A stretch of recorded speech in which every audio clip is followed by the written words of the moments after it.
સુરેન્દ્રનગરના બહુચર્ચિત જમીન કૌભાંડ મામલે ઈડી હવે વધુ ઊંડાણપૂર્વકની તપાસ આરંભી રહી છે અને તેના લઈને જ કેટલાક ભ્રષ્ટ અધિકારીઓમાં ફફડાટ વ્યાપી ગયો છે। નમસ્કાર મિત્રો, આપ જોઈ રહ્યા છો ટ્રેન્ડિંગ ગુજરાત અને હું છું આપનો મિત્ર યશદીપ ગઢવી।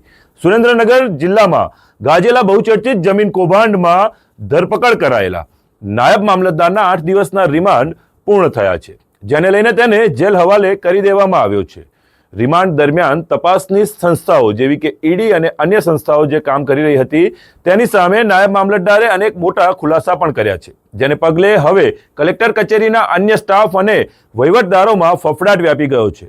આ કૌભાંડમાં નાયબ મામલતદારે પોતાની પાસે રહેલા જમીન બિનખેતી એટલે કે એને કરવાના પાવરનો સરેઆમ દુરુપયોગ કરી વચેટિયાઓ અને એજન્ટો મારફતે કરોડો રૂપિયાના ભ્રષ્ટાચારને અંજામ આપ્યો હોવાનું બહાર આવી રહ્યું છે।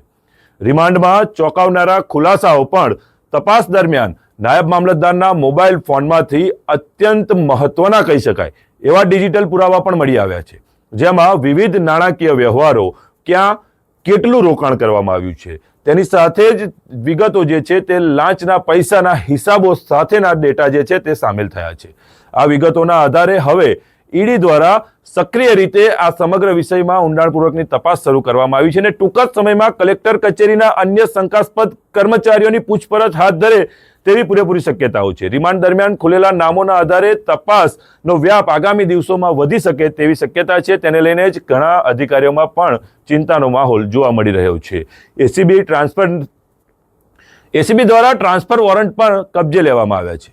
બીજી તરફ જો વાત કરવામાં આવે તો ભ્રષ્ટાચાર વિરોધી બ્યુરો એટલે કે એસીબી પણ આ મામલે એક્શન મોડમાં છે। નાયબ મામલતદાર દ્વારા આચરવામાં આવેલા નાણાકીય ગેરરીતિને ધ્યાને રાખીને એસીબી ટ્રાન્સફર વોરંટના આધારે તેમની ધરપકડ કરવાની તૈયારીઓમાં જોડાયું હોય તેવું સૂત્રો પાસેથી માહિતી પ્રાપ્ત થઈ રહી છે।